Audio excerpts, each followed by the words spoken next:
Gender diversity is a major problem with the sector being dominated by men. However, despite these yawning gender gaps, some female tech professionals continue to rise, impacting the industry remarkably. Tonight, Brenham Wire looks at the strides girls are taking to fit perfectly into the male-dominated industry of sciences and technology in the feature Breaking the Binary. Tech is in everything: medicine, engineering, even in the TV and radio. It's everywhere. Data and technology runs the world. It is the future. And at the center of all the revolution is women and girls. Code by code, they are breaking barriers, seeking to reduce the gender-digital divide. History is being written in the 21st century, and women this time round are on the decision-making table, standing up to be counted, holding their future in their hands. I do software engineering, Power Platform development. I'm a data scientist because I've always loved math growing up, and I've always been very interested in tech stuff, like learning how things work. So I feel like data science brings them both together because you get to code and you get to do the math. Part-time job was data entry, and I fell in love with data. Technology is taking the world by storm, with governments eager to tap into the latest innovation to drive their countries forward. With new innovations every other day, one thing still remains a challenge: the digital gender divide. And though through a microscope, the efforts of women to take center stage are being magnified as they fight for an equal playing field by breaking one binary at a time.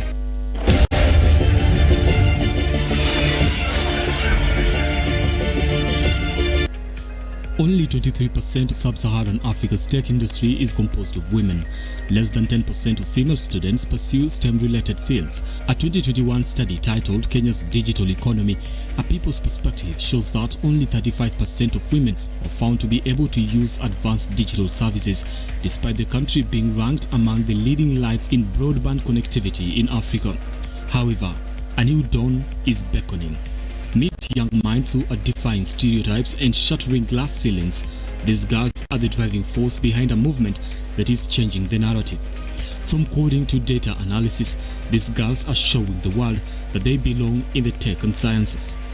Daisy, a geospatial engineering student at the University of Nairobi, has a future cut out for her in the technology space. So in everything that you do, you need a community behind you. And in the software engineering space, the bugs that you get, the challenges that you have, the people who you'll meet at events, they're all from this community. What I do in my community is I am a champion. I champion for community events, for hackathons, boot camps, and I try as much to support communities, even outside the tech roles that I do here. Getting in the tech space for her, like many other women, was no mean feat, but she was influenced by a woman in the field. So there was a dinner at Strathmore. It was celebrating women in tech for International Women's Day. They are listening to the stories by these amazing women who are just like me, who are very young, and they've done incredible things, and they face the same challenges I'm facing. So there's nothing that's too different between them and me. So everything that just shows how it's very possible to get to where they are. Do you see a politician? Women in data is a field that Philomena Mbura wants to rule as a data analyst. I didn't even know there's a field called data science. So I got into tech through a program called GADS. It's Google Africa Developer Scholarship. And then now through that program, I got to do Android development. And then now I got into the tech community. I was interacting with one of the HRs, and then she asked me about my background and all those things, and then she told me you should look into people analytics. So people analytics is basically data analytics now in HR. Then now when I went into people analytics, I started looking at online courses, and then I went into data. Then I was like, oh, this is interesting. That's when I pivoted fully to data. Philomena has been organizing workshops for women in data. Her mission is to bridge the digital divide and encourage more women and girls to take up their rightful space. Tech is generally male-dominated, and so I've always felt that gap even when I'm either working in a team or when I attend community events. I remember my first event to attend, I was the only lady.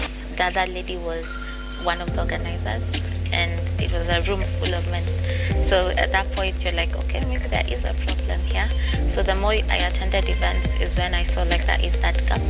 And then that's when now I made the intentional efforts to reaching out to actually not even women locally. I went on Google and communities outside there that are doing that, and then I partnered with them to come and bring it here. And as they take to the podium with their heads high to demonstrate to others as their hands dance across keyboards, lines of code transform into bridges of opportunity. Every key they press creates a bridge for others to use in crossing over to the world of tech and sciences. These girls are not just future tech leaders, they are the architects of a brighter, more inclusive digital future. It's data that informs policy. So yeah, let me be the person here at the bottom helping to feed the national policy, the huge one, because it's this data that will show you, hey, you need to change this. This is not us, this is what the data shows. I get a lot of satisfaction from seeing people's lives changing positively. I personally got into tech through community, like I mentioned before. So I know what it did for me, and I can only hope that I can be able to create a space where it does that for others as well. The team and I, we came up with an application. It's called Mama Nafuu application, where it enables mothers to connect with everything that they need, literally in the reach of their hands. So on the app, they can schedule their appointments. They can also order for medicine. Their story is inspirational. Dreams that started when they were young and were cultivated by those around them. Actually, largely, my mentors have been men in the industry. Yeah, actually, they have been very supportive. I have met a lot of men who have literally held my hand. My parents are very supportive. They are very supportive.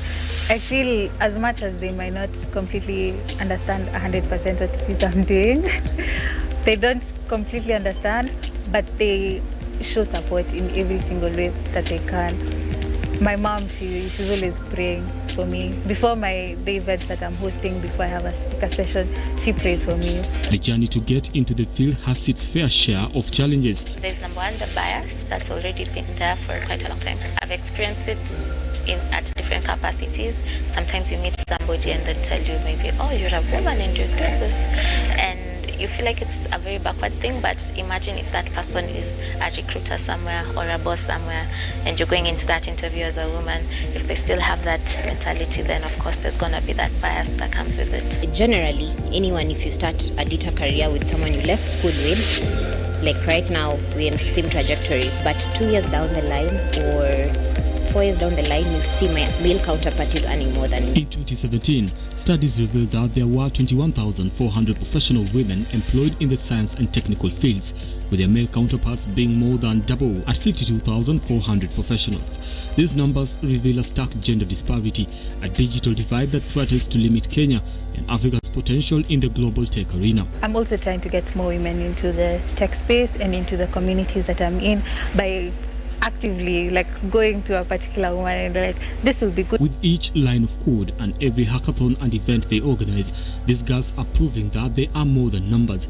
They are the embodiment of innovation, strength, and the boundless potential of the nation. We have a hackathon next week, our first event, and it's amazing. Daisy's event was a success, and just one more step to the future she desires. What should be done to bridge the gender digital divide? IHAB's community manager William Kalibo is on the forefront of an organization that is creating space for women to explore their full potential. We regularly host female communities, such as the Women in Data community, meetups here at IHAB, the Women Tech Makers, which is an initiative under the Google developer groups, where these women who are either in university who have just finished come together to just learn various topics around software engineering, just learn from a peer-to-peer element.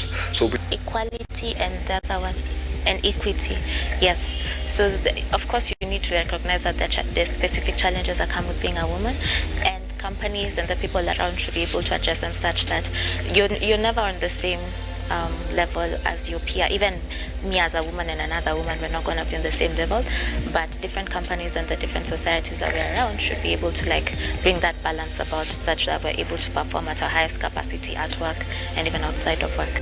In August 2023, the government revealed plans to scale up the Ajira digital program with a focus on more women in an effort to bridge the digital gender divide. The new approach, which includes the inclusion of Ajira for She Apprenticeship, which is a new program specifically for women, is aimed at bridging the gender digital divide. The Ajira program has seen over 350,000 young people imparted with digital skills, with 53% of them being young women. The future for them is promising, and they are not stopping anytime soon.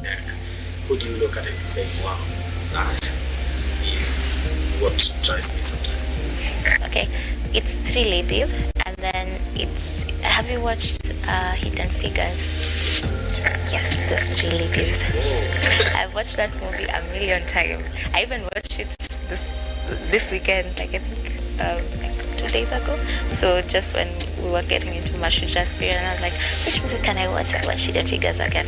I really find it inspiring, and I find them inspiring. I've watched their documentaries as well, just to hear about their stories, and I feel like they really paved the way for us to be here. And as the sun sets on the Nairobi skyline, it gives them an opportunity to dream even more. Brian Amwai, Look Up TV.